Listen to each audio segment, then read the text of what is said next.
Vesna hadn't expected to outlast 12 warlords, 3 generals, and the most decorated battle commander in the kingdom's history. She certainly hadn't expected to do it while holding a stack of freshly rebound manuscripts and wearing ink stains on both sleeves. But here she was, the only person still vertical in the king's war room, surrounded by some of the most powerful men in the realm, all of whom were on the floor. It had happened without warning. One moment, the room had been full of low voices and the rustle of maps. The next, a pressure had slammed through the air like a wall of heat from an opened forge. Men twice her size buckled. Chairs scraped and toppled. General Macris, a man built like a siege tower, went down to one knee with a choked sound, both hands braced against the stone floor. The others followed, some gasping, some silent.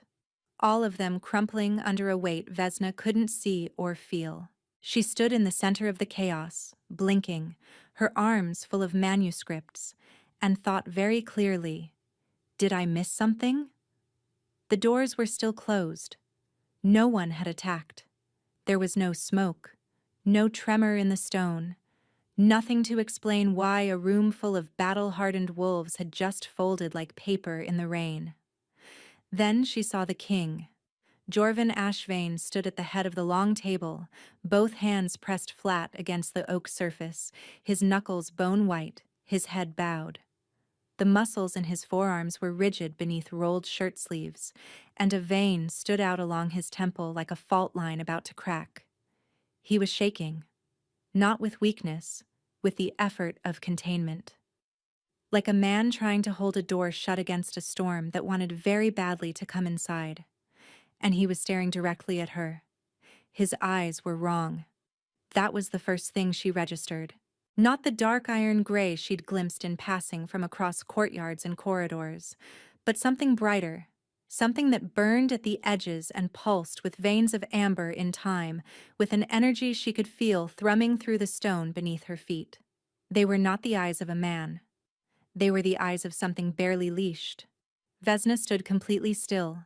Manuscripts clutched to her chest like a shield, and did the only thing her overwhelmed mind could manage. She whispered to herself, as she often did when reality stopped cooperating, "This seems like a terrible place to be standing right now." The king's gaze sharpened on her. His lips parted. And for one horrifying second, she thought he was going to speak. Or worse, that whatever was churning behind those burning eyes was going to come pouring out. Instead, the pressure receded. It didn't vanish. It pulled back slowly, like a tide retreating from a shore it had nearly swallowed, and the men around her began to stir. Gasps, coughing, the scrape of boots on stone as they hauled themselves upright, shame and fear fighting for dominance across their faces. Nobody looked at the king. Nobody looked at each other. Vesna wanted very badly to set down the manuscripts and leave. But her feet had apparently decided, independently of her brain, that they were not going anywhere. She stood rooted as the room reformed itself around her and tried to understand why every person in the room had been driven to their knees except for her. A hand closed around her elbow from behind. She flinched hard and turned to find a tall man with cropped brown hair and an expression so carefully neutral it could have been carved from marble. She recognized him vaguely. Haddon, the king's beta and right hand. "Come with me, please," he said. His voice was calm, far too calm for what had just happened. He steered her through a side door and into a narrow corridor that smelled of cold stone and tallow. Vesna's heart was hammering now, the delayed panic arriving in full and spectacular force. "What was that?" she asked. Haddon didn't answer. He walked 3 paces ahead of her, his strides long and purposeful. "Did everyone just collapse?" she pressed. "Is the king ill? Should I fetch a healer? I'm a bookbinder. I don't know why I was even in that room. I was only delivering manuscripts for Master Odara because the usual courier has a stomach complaint, and nobody else wanted to climb 4 flights of stairs for a stack of books that probably nobody will even—" "Stop," Haddon said, and she stopped. Not because she wanted to, but because there was something in his voice that made her jaw click shut on reflex. He turned to face her. His eyes swept over her once, clinical and assessing, and landed on her face with an intensity that made her skin prickle. "You didn't feel anything," he said. It was not a question. Vesna opened her mouth, closed it, opened it again. "Feel what?" she asked. Something shifted behind his eyes. Not surprise exactly, but something close to it. Something like the expression of a man who had stopped hoping a long time ago and then been proven wrong at the worst possible moment. "Stay in the castle," Haddon said. "Don't leave the grounds. I will send for you." "But why? Am I in trouble? I didn't do anything. I literally just stood there." "That," Haddon said quietly, "is precisely the problem." He left before she could respond. Vesna stood alone in the corridor, manuscript still clutched against her chest, her pulse racing, and felt the first cold curl of genuine dread settle into her stomach. She didn't understand what had happened. She didn't understand why she had been the only one left standing. And she definitely did not understand why the king's beta had looked at her like she was either the answer to a prayer or the beginning of a very dangerous problem. That night she dreamed of amber eyes watching her from the dark, of a pressure building against her ribs that felt like being held and crushed at the same time, of a voice, low and raw and cracking at the edges, saying her name like it was the only word left in a dying language. She woke with her sheets soaked in sweat, and a single thought lodged in her mind like a splinter she couldn't pull free. He was looking at me. Out of everyone in that room, he was looking at me. A knock came at her door before dawn. A guard stood in the dim corridor, his face blank and professional. "You've been summoned," he said. "The king's beta requests your presence, immediately." The antechamber where Haddon was waiting smelled like cold tea and decisions that had already been made without her. He stood by the narrow window with his hands clasped behind his back, the gray morning light sharpening the angles of his face into something that looked almost sympathetic, though Vesna suspected that was just the lighting. "Miss Vesna," he said, without turning, "thank you for coming." "I wasn't aware I had a choice," Vesna replied, and immediately regretted the edge in her voice.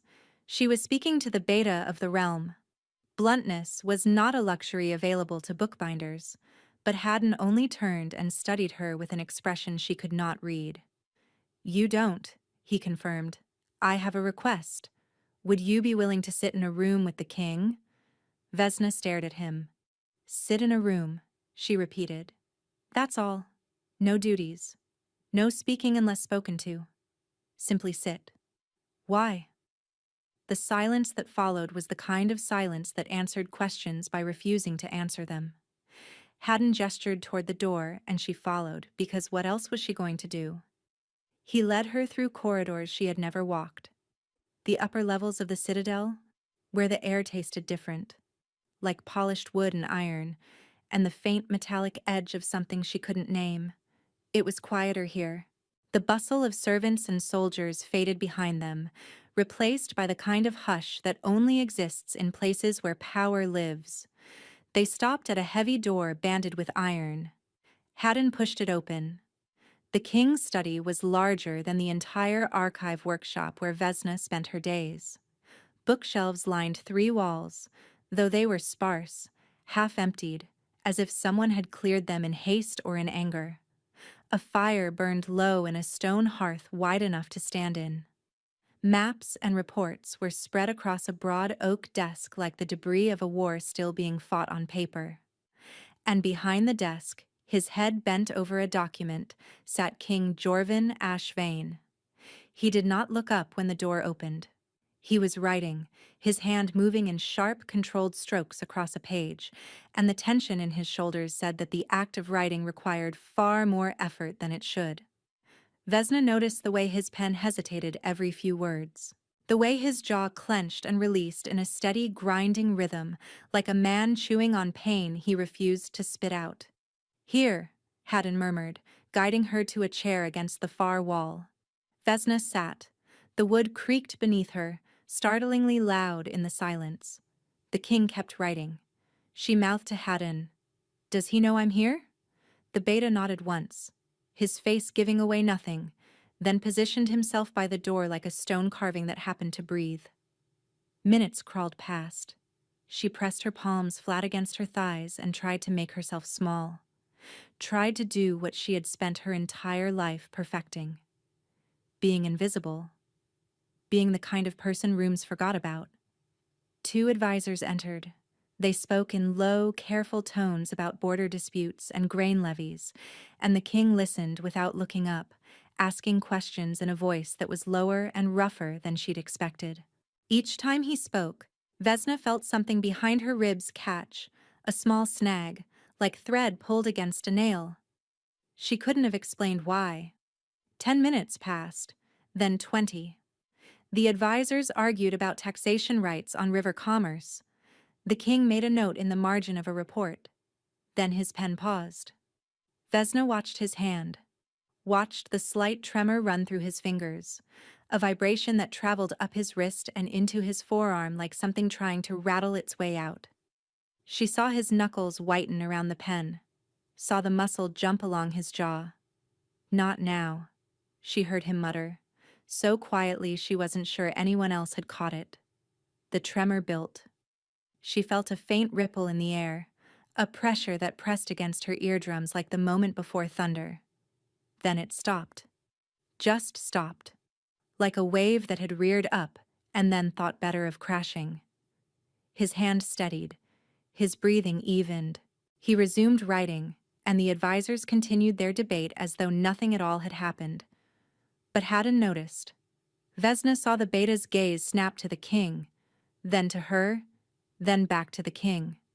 She saw the shift in his posture, the barely perceptible easing of tension along his shoulders. The look on his face was one of cautious, almost painful relief.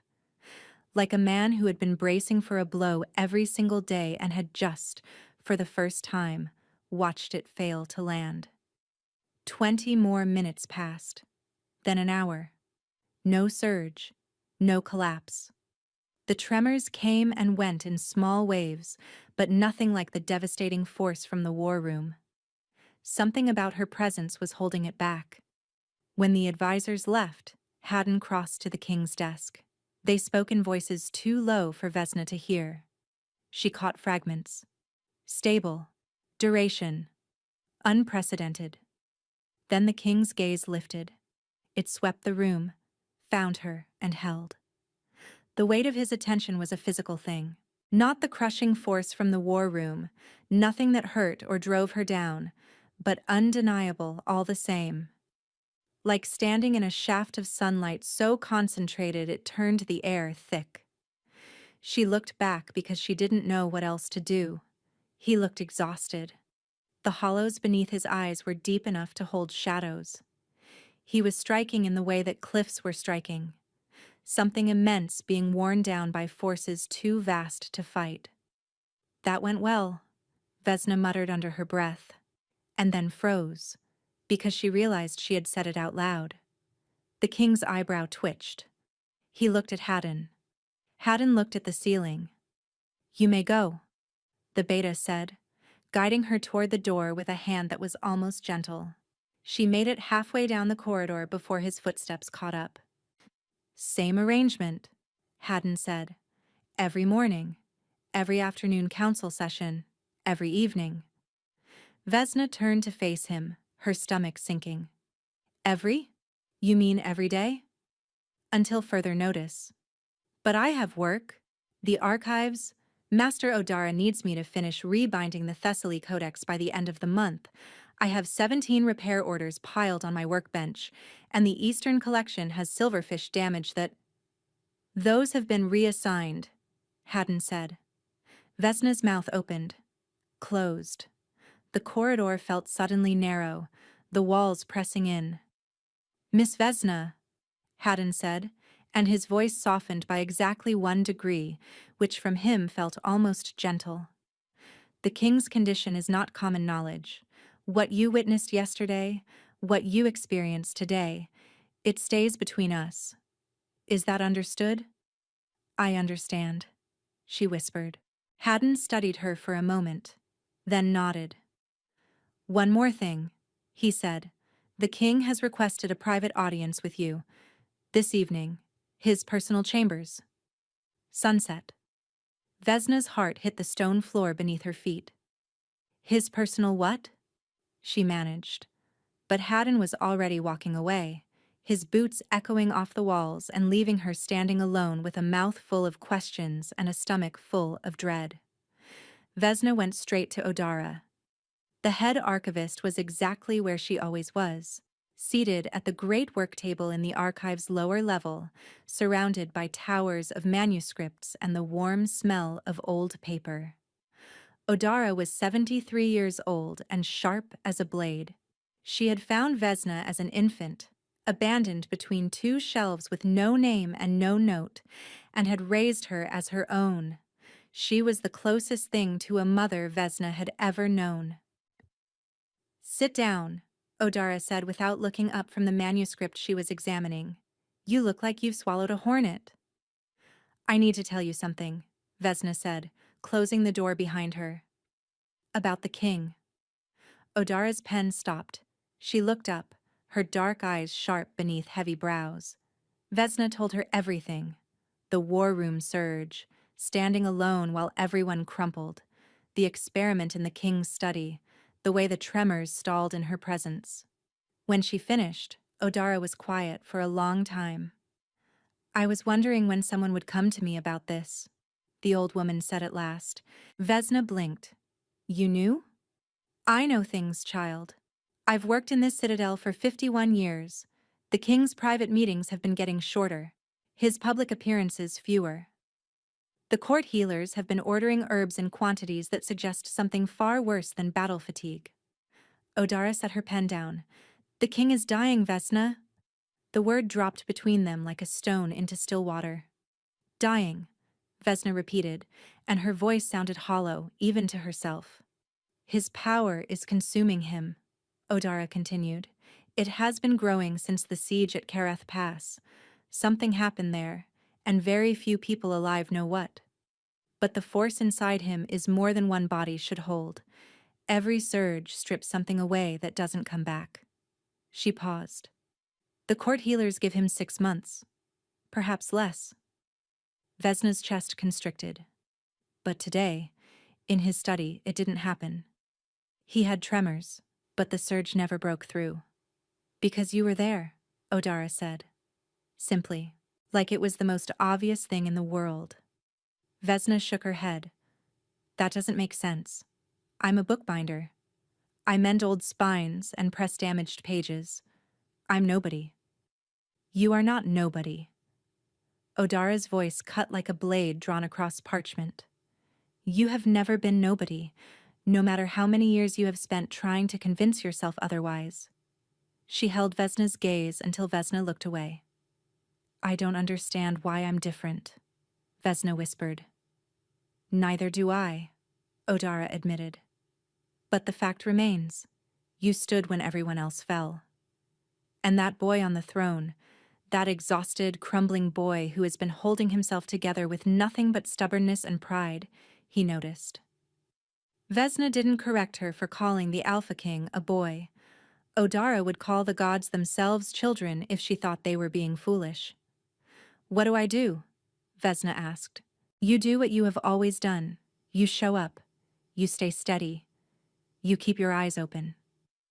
Odara paused, and something in her expression shifted, growing softer and sadder at the same time. And Vesna, guard your heart. Carefully. Kings break things without meaning to, and women like us rarely survive the aftermath. Vesna let out a breath that was almost a laugh. That won't be a problem. Odara gave her a look that suggested she was not remotely convinced. That evening, a guard led Vesna to the king's private chambers. The castle grew quieter with each flight of stairs until the only sound was the guttering of wall torches. The guard knocked once at a set of carved doors and stepped aside. Enter, came the king's voice from within, and the sound of it sent something flickering through Vesna's stomach that she immediately stamped down. The chambers were enormous. Stone walls draped with old tapestries, a broad hearth with a fire burning low, and dominating the room, a bed so massive it could have comfortably slept 4 people, and still left room for regret. Jorvin stood by the window, his back to her, silhouetted against the last bruised light of dusk. He had changed into a loose shirt, and without the armor of tailored wool, he looked broader and somehow more dangerous. "I won't keep you long," he said, still facing the window. "Haddon tells me the arrangement is showing results."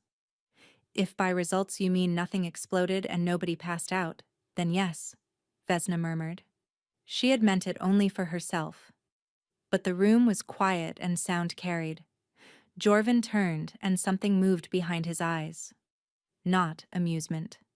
Closer to surprise, like he had forgotten people could speak to him without deference. "You will be provided a chair," he said, his tone measured and formal. "And a work table. Here, in this room. I work late most evenings. Your presence seems to—" He paused, searching. "Stabilize things." Vesna glanced at the far wall. A chair had already been placed there, beside a small table with a lit candle and a stack of old books. Cracked spines, foxed pages, the kind of books that needed someone who cared about them. "You left these for me," she said before she could stop herself. The king's jaw tightened.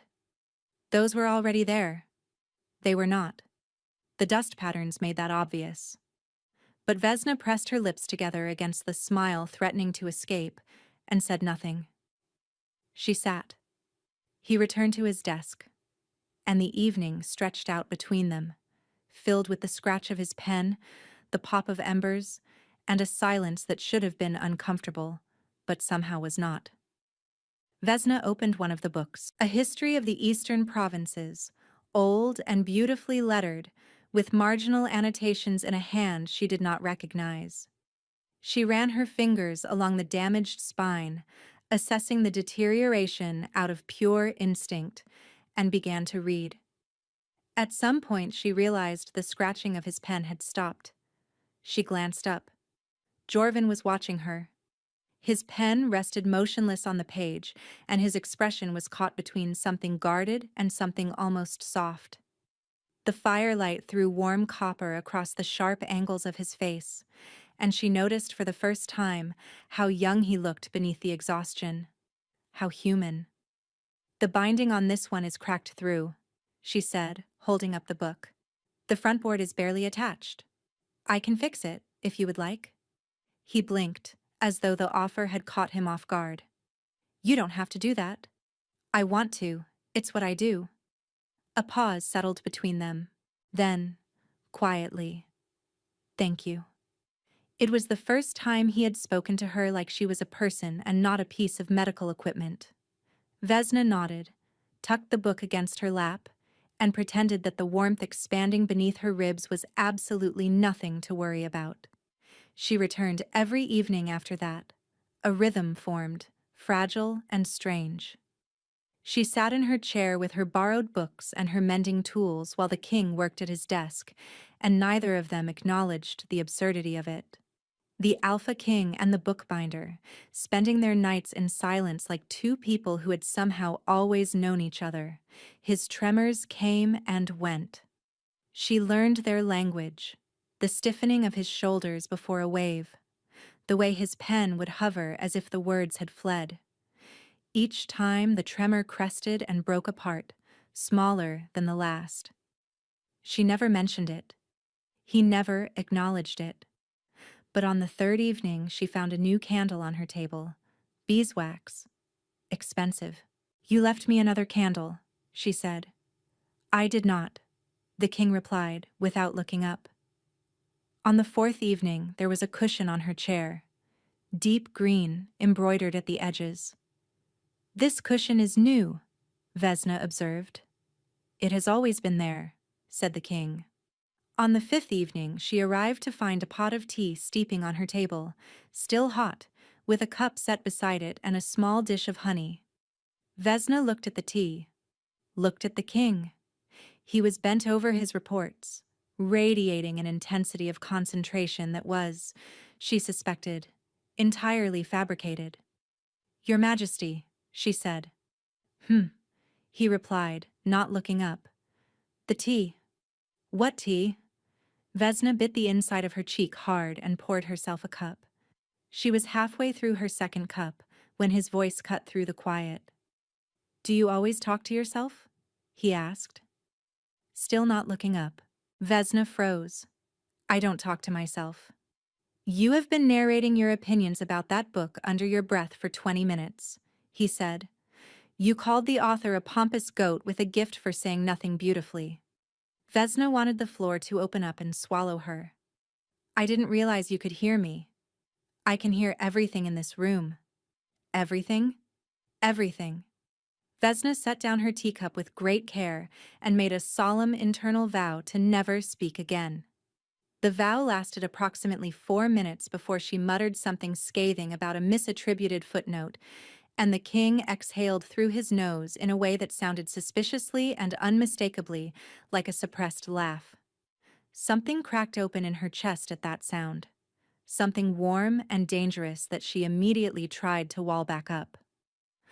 On the 7th evening, his tremors were worse. She noticed the moment she stepped through the door. The fire was too high, the room too warm, the air heavy with a pressure that hummed against her skin like the charged stillness before a thunderstorm. Jorvin sat at his desk with his hands pressed flat against the surface, his breathing controlled and deliberate in the way of a man fighting something with every scrap of discipline he possessed. Vesna sat in her chair, opened her book, and read. The pressure eased. Slowly, degree by degree, like a fist unclenching finger by finger. His breathing steadied. The tremor in his hands stilled. The charged weight in the air thinned and dissipated until the room felt like a room again, not a held breath. But this time, as the tension bled away, Vesna felt something she had never felt before. A pull. Deep and low and undeniable, like a thread connected to the center of her chest had been drawn taut without her knowing, and now it was tugging, gently but insistently, toward him. She closed the book, looked up. The king was looking at her, and there was something in his face she had not seen before. Something raw and questioning and afraid, like he was standing at the edge of something he did not want to name. "What is that?" he asked, his voice barely above a whisper. "I don't know," she lied. Because she did know. She felt it in her bones, in the way her wolf, silent her entire life, had just lifted its head and turned toward him with an attention so absolute it felt like a commandment. She was not ready to say it out loud. Not yet. The chair moved closer. It happened in increments so small that Vesna almost convinced herself she was imagining it. On the 8th evening, it sat 2 feet nearer to his desk than it had the night before. On the 9th, another foot. By the 11th evening, she was close enough to hear the scratch of his pen without straining and to catch the faint scent of him beneath the smoke and ink. Warm and deep and sharp, like standing downwind of a winter fire. She did not mention it. He did not acknowledge it. The distance between them was disappearing, and so was her ability to pretend it didn't matter. The tremors had been manageable for the first week and a half. Small surges that built and faded like waves against a seawall, each one weaker than the last. But on the 12th evening, something shifted. Vesna felt it the moment she entered the room, a thickness in the air, a pressure against her temples that was sharper and more urgent than anything she had felt before. Jorvin was standing by the window, his back rigid, his hands gripping the stone ledge so hard she could see the tendons standing out beneath his skin. "Your Majesty?" she said carefully. He didn't turn. "Sit down," he said through his teeth. She sat, opened her book, tried to read. The pressure didn't ease. It built, slow and relentless, and she could hear his breathing changing, growing ragged and strained. His shoulders were shaking. A low sound escaped him, something between a growl and a gasp, and the air in the room seemed to vibrate with a force she could feel behind her eyes. The candle flame on her table bent sideways. The fire in the hearth roared higher, throwing wild shadows against the walls. Vesna stood without thinking. She crossed the room in 4 strides and did something she had never done before. She reached out and placed her hand on his. The contact was electric. His skin was burning, literally hot to the touch, and the force pouring off him hit her palm like a gust of scorching wind. But she held on. She felt her fingers tighten around his wrist, felt the bones beneath his skin, felt the impossible hammering of his pulse, and the surge broke. Not slowly this time, not a gradual retreat. It shattered, collapsing inward like a wave that had been caught mid-crest and simply ceased to exist. The pressure vanished. The fire dropped. The room went utterly still. Jorvin's hand turned beneath hers and his fingers locked around her wrist. Not gentle. Desperate, like a drowning man finding something solid in dark water. He was breathing hard, his head still bowed, and she could feel the tremors running through him, aftershocks of something that had almost torn free. "Don't let go," he said, and his voice was wrecked. "Not yet." Vesna didn't let go. She stood beside him at the window, her hand locked in his, and watched the moon rise over the citadel walls while the king of the realm shook like a man pulled back from the edge of a cliff. After that night, the chair disappeared entirely. A second seat was placed beside his desk, close enough that their elbows nearly touched while he worked. Nobody discussed why. Nobody needed to. The arrangement had escalated past the point where distance was an option, and both of them knew it. Contact became part of the routine. When the tremors built, she placed her hand on his forearm and the wave would stall and collapse. When the pressure in the room started to thicken, she moved her chair closer until her knee pressed against his beneath the desk, and the air would clear. It was clinical, necessary, medicinal. At least, that is what she told herself every night when she lay alone in her narrow bed in the servants' quarters and pressed her hands against her burning face. Because the truth was that every time she touched him, the pull between them grew fiercer. Every time his hand found hers in the dark, something inside her shifted toward him with a certainty that terrified her. And her wolf, silent for 22 years, was now wide awake and pacing. One night, she fell asleep in her chair. She hadn't meant to. The hour was late, the fire was low, and his presence had become so familiar that it no longer kept her on edge. Instead, it did something worse. It made her feel safe. She woke to warmth. A blanket had been draped over her, heavy wool, the kind reserved for the king's own quarters. The fire had been stoked back to full strength.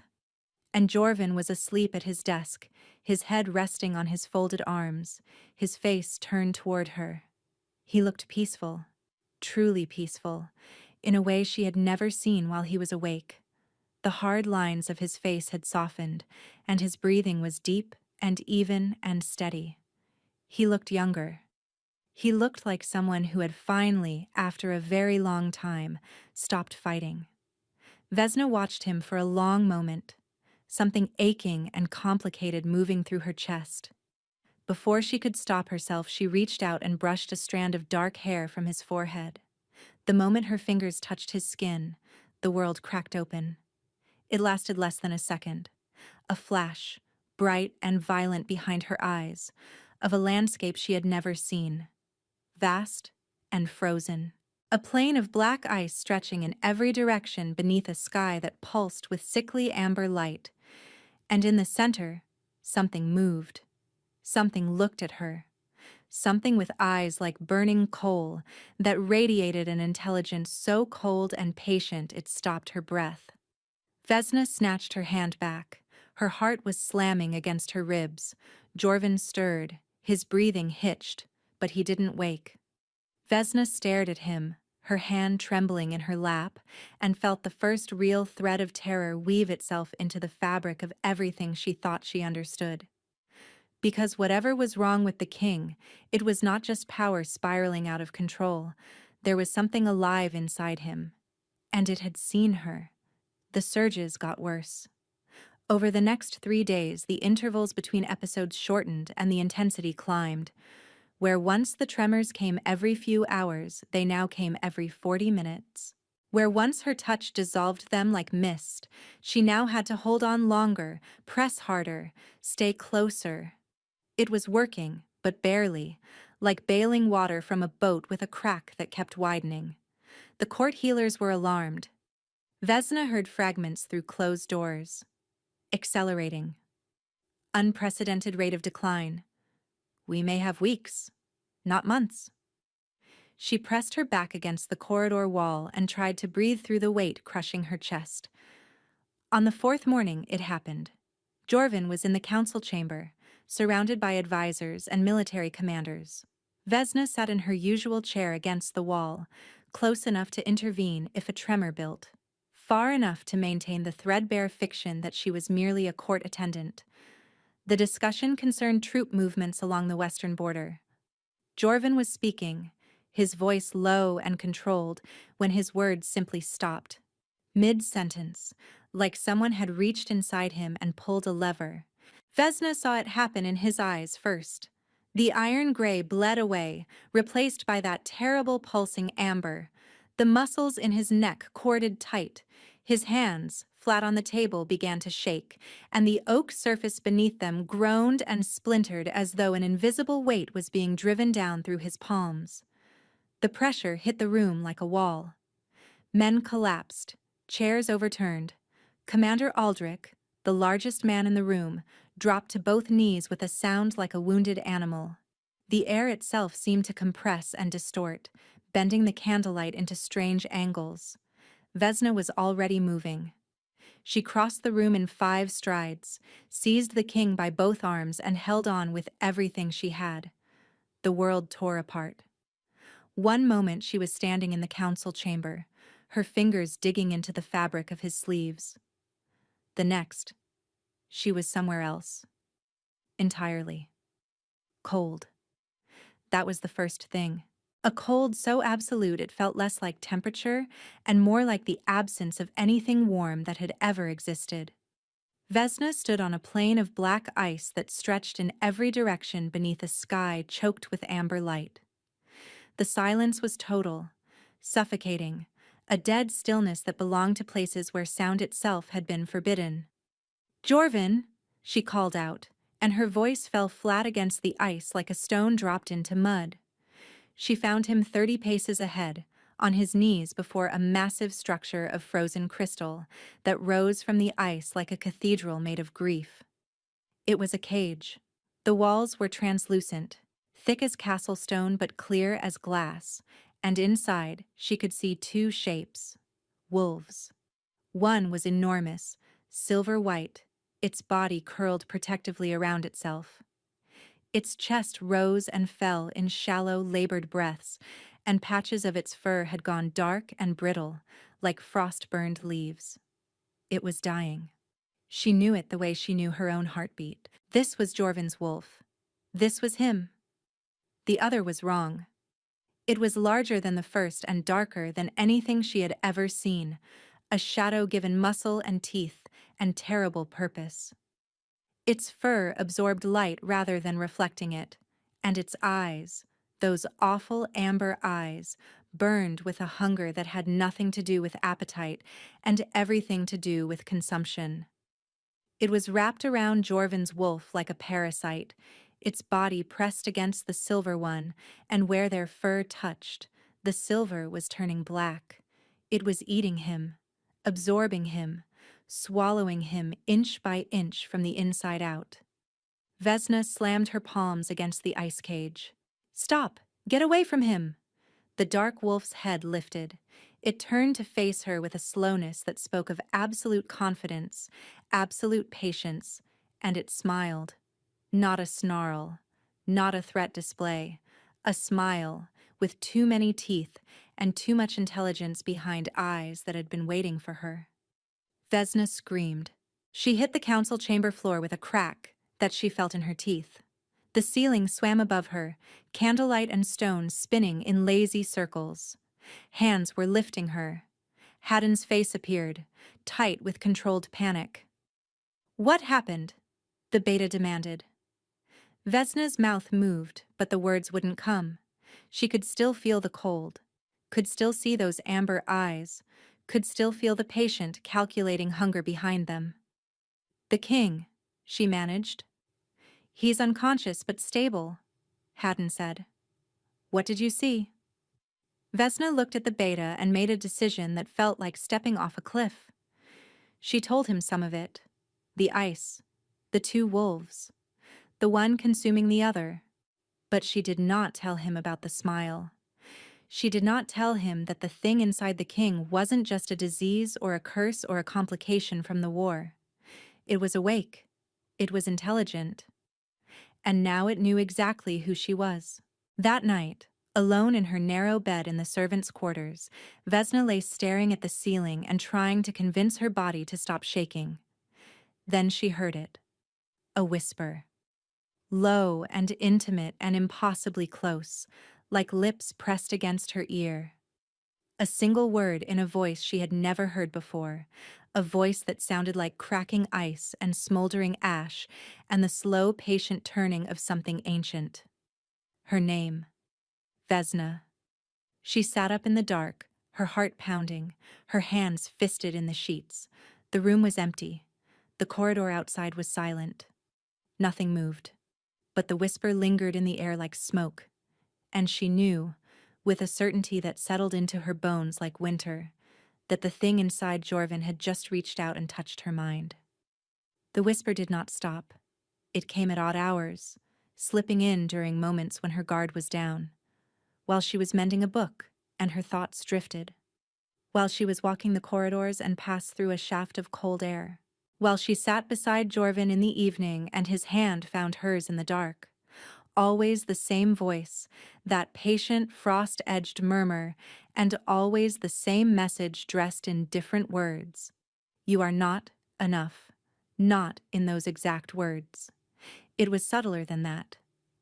It came as a thought she mistook for her own, a quiet observation that felt native to her mind rather than planted there. He was getting worse even with her beside him. The surges were breaking through faster. The healers were frightened. Her presence was no longer stabilizing him. It was merely slowing the collapse. Bandage, not cure. The phrase lodged in her thoughts and would not leave. On the third morning after the council chamber incident, she overheard the court healers conferring outside the king's study. She had not meant to eavesdrop. She had been coming around the corner with a stack of repaired books, and their voices had carried through the half-open door. "The suppressive effect is weakening," one of them said. "The episodes are more frequent than they were a week ago, even with the girl present." "Is it possible her proximity is creating a dependency?" asked another. "That his power is adapting to her presence and compensating? We need to consider alternatives. If this trajectory continues, the king has weeks." Vesna leaned against the corridor wall and closed her eyes. The whisper curled through her mind, quiet and certain. "You are making it worse." She tried to push it away, tried to hear Odara's voice instead, steady and fierce. "You are not nobody." But Odara's words felt distant and thin, while the whisper felt close and real and true, in a way that resonated with the oldest, deepest wound she carried. She had been left in the archives as an infant. No name, no note, no reason given and none needed, because what kind of person leaves a child among dusty shelves and walks away? The kind of person who looked at that child and saw nothing worth keeping. She had spent 22 years learning to take up as little space as possible, to be useful without being visible, to earn her presence in every room she entered because she had never once believed she had a right to be in any of them. And now she was being told, by the healers, by the evidence, by the voice that whispered in the dark, that her presence wasn't saving the king. It was prolonging his suffering, that she was standing in the space where a real solution should be. That evening, she sat beside Jorvin while he worked. His hand rested on hers atop the desk, warm and solid, and the surges stayed quiet. He had been speaking more in recent days. Small things. A dry comment about a minister's incompetence. A question about the book she was reading. Once, he had looked at her with an expression so unguarded, so nakedly grateful, that she had to turn away before her eyes betrayed her. She watched him now in the firelight, the way exhaustion and focus fought for control of his face, the way his thumb moved absently across her knuckles while he read, and she felt her heart break along a fault line she had been pretending didn't exist. I love you, she thought. And because I love you, I have to leave. Because if she stayed, he would keep leaning on her while the thing inside him grew stronger and his healers grew more desperate. He would keep holding her hand while his wolf was consumed, and he would die beside her, grateful and gentle, and still believing that her presence was helping when it wasn't. Not anymore. She waited until he fell asleep. It didn't take long. His head dipped forward, then settled against his arms, and his breathing deepened into the rhythm she knew so well. She sat beside him for a long time, watching the firelight play across his face, memorizing the details she was about to lose. The way his lashes fanned against his cheekbones. The scar above his left eyebrow that she had never asked about. The faint crease between his brows that smoothed away only in sleep. She slipped her hand free from beneath his. Carefully, slowly. His fingers twitched but did not close. Vesna stood. She did not leave a note. She did not touch his face or whisper a goodbye, or do any of the things she wanted to do so badly that the wanting felt like a fist inside her chest. She simply turned and walked to the door. The corridor outside was dark and silent. She walked through it without looking back, her footsteps soft against the stone, her arms wrapped around herself against a cold that had nothing to do with temperature. She passed the archive on the way down. Paused for one breath outside the door where Odara would be sleeping in the back room. Pressed her palm flat against the wood. Then kept walking. The main gate was lightly guarded at this hour. The watchman barely glanced at her as she passed. Nobody stopped a servant leaving before dawn. Nobody noticed. Nobody ever noticed her. That was the point. That had always been the point. Vesna stepped through the gate and into the open dark beyond the citadel walls. The night air hit her face, cold and sharp, and smelling of pine and distance, and she started walking. Behind her, deep inside the castle, in the chambers where the king slept peacefully for the first time in over a year, something stirred. Not the man, not his wolf. The other thing, the thing with amber eyes and too many teeth, and a patience measured in centuries. It smiled in the dark, because the only person standing between it and the king had just walked out the door. Jorvin woke with his cheek pressed against the oak desk and the room silent around him. He knew before he opened his eyes. The absence hit him like a physical blow, a hollow in the air where her warmth, and her scent, and the steady rhythm of her breathing should have been. He reached toward the chair beside his desk and his hand found nothing. The space where she sat every evening was empty. He sat up.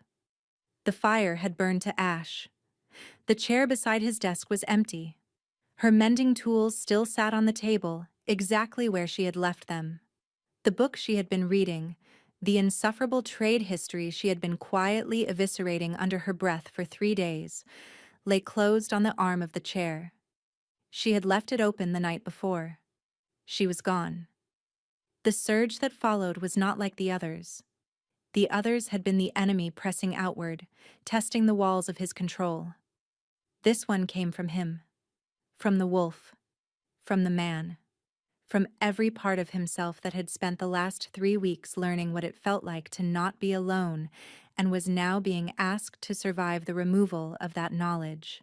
The force blew the study doors off their hinges. The sound cracked through the upper corridors like thunder and sent guards stumbling back against the walls, hands over their ears, knees buckling. The stone floor split in a jagged line that ran from his chambers to the stairwell. Every candle in the east wing guttered and died. Haddon found him in the corridor, half-dressed, his eyes blazing amber, his hands shaking so badly he couldn't grip the doorframe he was using to hold himself upright. "Where is she?" Jorvin's voice was barely recognizable. It came out layered, the man and the wolf speaking at once, harmonic and terrible. "I don't know," Haddon said, and he had the decency not to lie. "I'll find her." "By sunrise," Jorvin said, and the words were an order and a plea and a threat, all compressed into 2 syllables. Riders went out before the sky began to lighten. Every gate guard was questioned. Every road leading from the citadel was searched. Jorvin wanted to go himself, and it took Haddon and 3 guards to convince him that the king riding out in his current state would flatten every village between the castle and the tree line. The surges came every 15 minutes, walls cracked, windows shattered. The court evacuated the east wing entirely. A day passed. Then 2. Jorvin stopped eating, stopped sleeping. The amber in his eyes became permanent. Odara, who feared very little and respected even less, stood in the doorway of his study and told him flatly that if he didn't sit down and drink water, she would make him, king or not. He sat. He drank. He stared at the empty chair beside his desk and said nothing. On the second evening, Haddon found Vesna. She was in a woodcutter's shelter 3 leagues east of the citadel walls, curled on the dirt floor, too weak to stand. The bond had been tearing at her since she left. Migraines first, then tremors, then a hollowing ache in her chest that made every breath feel like breathing through broken glass. Her wolf, so recently awakened, was howling inside her with a grief so raw it had driven her to her knees within hours of leaving. Haddon knelt beside her and held a canteen to her lips. She drank, coughing, her hands shaking too badly to hold it herself. "He's destroying the castle," Haddon said simply. "Good," Vesna whispered. "Let someone better calm him down." The beta was quiet for a moment. Then he sat back on his heels and looked at her with an expression she had never seen on his carefully controlled face. Something close to anger. Something close to grief. "There is no one better," he said. "There is no one else. There never was. The healers said my effect was weakening.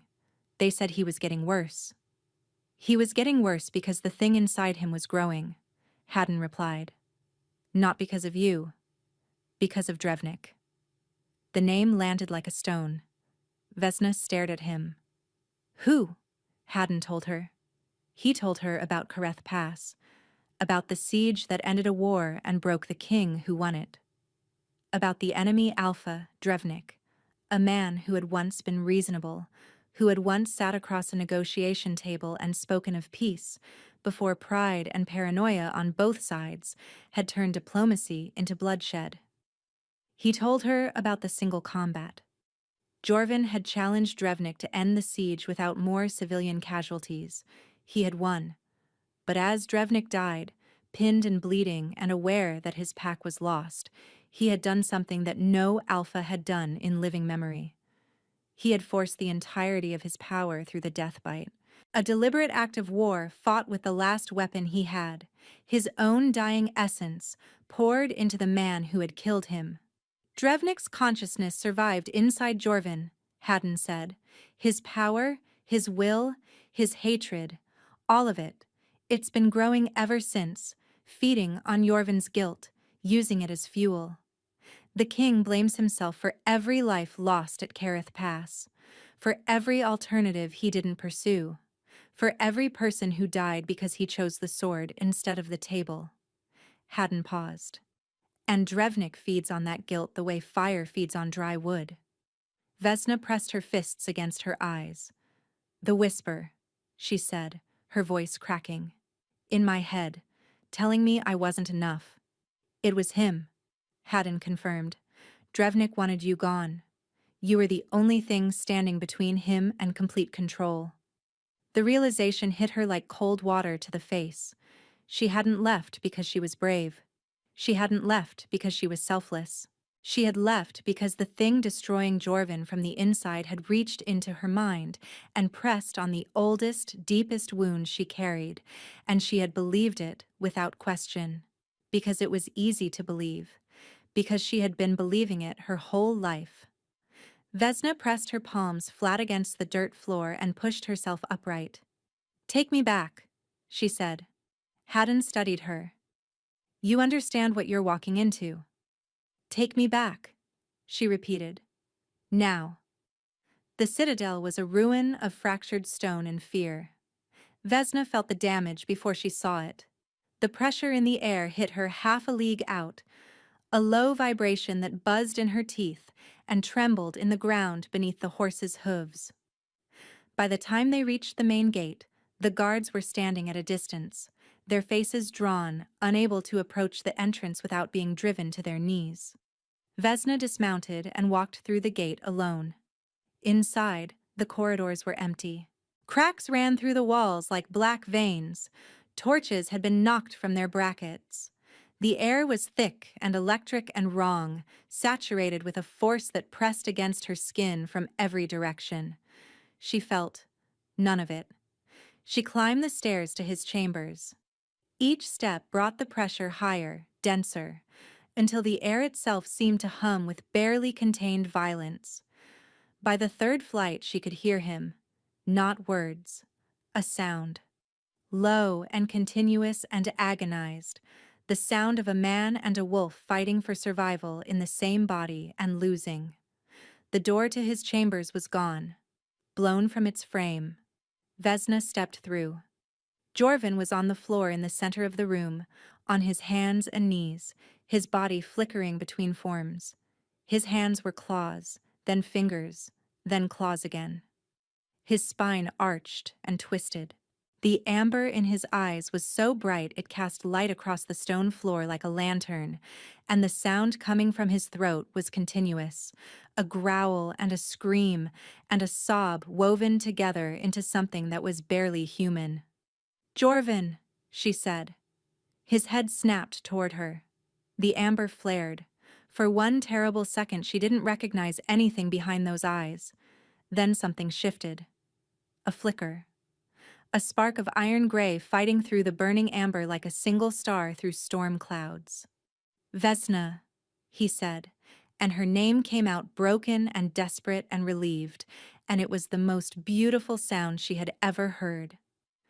She crossed the room and dropped to her knees in front of him. His body was radiating heat, his skin slick with sweat, the muscles in his arms trembling with the effort of holding himself together. She took his face in both hands. "I'm here," she said. "I'm not leaving." "You have to go," he managed, the words grinding out between clenched teeth. "I can't hold." "Then stop holding," Vesna said. "Let me in." She pressed her forehead against his. The fracture swallowed her whole. The ice was gone. What had been a frozen plain was now a wasteland of shattered crystals scattered across black ground pulsing with amber veins. At the center of everything, Drevnik waited. He was enormous now. The dark wolf filled the space like a shadow given weight, his amber eyes blazing with triumph. And beneath one massive paw, pinned and barely breathing, lay the last remnant of Jorvin's wolf. A small shape of tarnished silver, its eyes half closed. "You came back," Drevnik said. His voice was the cracking of ice and the grinding of stone, and it resonated inside her skull. "I'm impressed. And disappointed. I had hoped you'd stay gone." Vesna stood before the dark wolf and felt every instinct in her body scream at her to run. "You whispered to me," she said. "You made me think I was the problem." "I told you the truth," Drevnik replied, and his smile was patient and horrible. "You are not enough. You never were." A nameless foundling abandoned in a pile of books because even her own parents couldn't find a reason to stay. The words landed exactly where they were meant to land, deep and precise and devastating.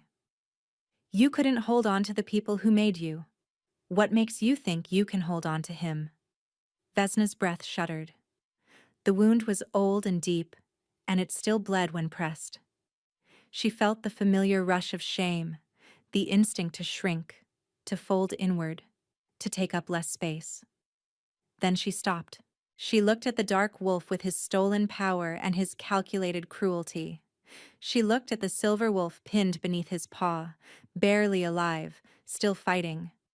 And she thought of Odara, of the woman who had found a nameless baby sleeping between two dusty shelves and had chosen, without hesitation, to keep her.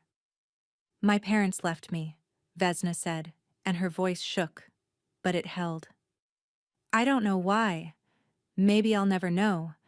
And for 22 years, I believed it meant I wasn't worth keeping." She paused and took a breath that felt like swallowing fire. But Odara kept me. She chose me. She looked at a child with no name and no claim to anything and decided I was worth her time, and her love, and her life. She stepped forward. Drevnik's eyes narrowed. "I was worth keeping all along," Vesna said. "I was just the last person to know it." She turned from Drevnik and knelt beside the silver wolf. She placed her hand on his flank and felt the faintest pulse of warmth beneath the tarnished fur. "And so are you," she whispered. "You carry the guilt of Kareth Pass like it's a debt you owe the dead. You think you deserve this because people died under your command. But guilt is not justice, Jorvin. Letting this thing consume you doesn't bring anyone back. It just means the dead take one more life." The silver wolf's eye opened. Just one. Gray as iron. Gray as the sky before dawn. "You are allowed to survive this," Vesna said, her voice breaking. "You are allowed to put it down and live." Drevnik lunged, his jaws opened wide, aimed at Vesna's throat, and the force of his movement shook the ground like an earthquake. But the silver wolf moved first. It surged upward with a strength that shouldn't have been possible and caught Drevnik by the throat. The two wolves collided in a storm of shadow and silver, the ground splitting beneath them, the amber sky cracking apart. Vesna felt the bond ignite like a sun being born, pouring through the connection between her and Jorvin, flooding the silver wolf with everything she was, every stubborn, terrified, hopeful part of her that had spent a lifetime learning to survive being left behind. The silver wolf's jaws closed. Drevnik shattered. Not like breaking, like unraveling. The darkness peeled away in strips, dissolving like smoke in a strong wind. His amber eyes widened with genuine, shocked surprise. Then he was gone. The amber drained from the sky. The ground cracked and fell away, revealing something underneath. Green. New grass. Thin and fragile, pushing through the ruin like a promise. The silver wolf stood in the clearing, whole and bright, his fur gleaming like moonlight on fresh snow. He turned to Vesna. His gray eyes, Jorvin's eyes, held hers for a long, quiet moment. Then the fracture dissolved, and she was kneeling on the stone floor of his chambers with her hands on his face and tears streaming down both their cheeks. Jorvin's eyes were gray, just gray. No amber, no burning. Just the tired, beautiful human eyes of a man who had been lost for a very long time and had finally been found. "You came back," he said, his voice raw and wrecked and wondering. "I will always come back," Vesna replied. He pulled her against his chest and held her so tightly she could feel his heartbeat against her own, steady and strong and free. The power didn't vanish overnight. Jorvin still had surges in the weeks that followed. Smaller ones, manageable, like aftershocks from an earthquake that had finally passed. Some mornings he woke with his hands trembling, and Vesna would lace her fingers through his and hold on until the shaking stopped. The court had opinions about their bond. A foundling bookbinder and the Alpha King was not a pairing anyone had anticipated or particularly welcomed. The whispers followed Vesna through every corridor, and she felt the weight of every sideways glance. But Jorvin's hand was steady in hers when they stood before the court together. His voice was clear when he told them, in terms that left no room for interpretation, that Vesna was his mate and his choice, and that anyone who found that difficult to accept was welcome to take it up with him personally. Nobody took him up on it. Months later, Vesna woke slowly in the pale morning light filtering through the curtains. Jorvin was still asleep beside her, one arm draped across her waist, his breathing deep and even. No tremors, no surges, no amber burning behind closed eyelids. Just a man, resting peacefully beside the person he loved. She watched him for a moment, warmth filling her chest like sunlight through glass. Then she settled back against his shoulder, closed her eyes, and slept.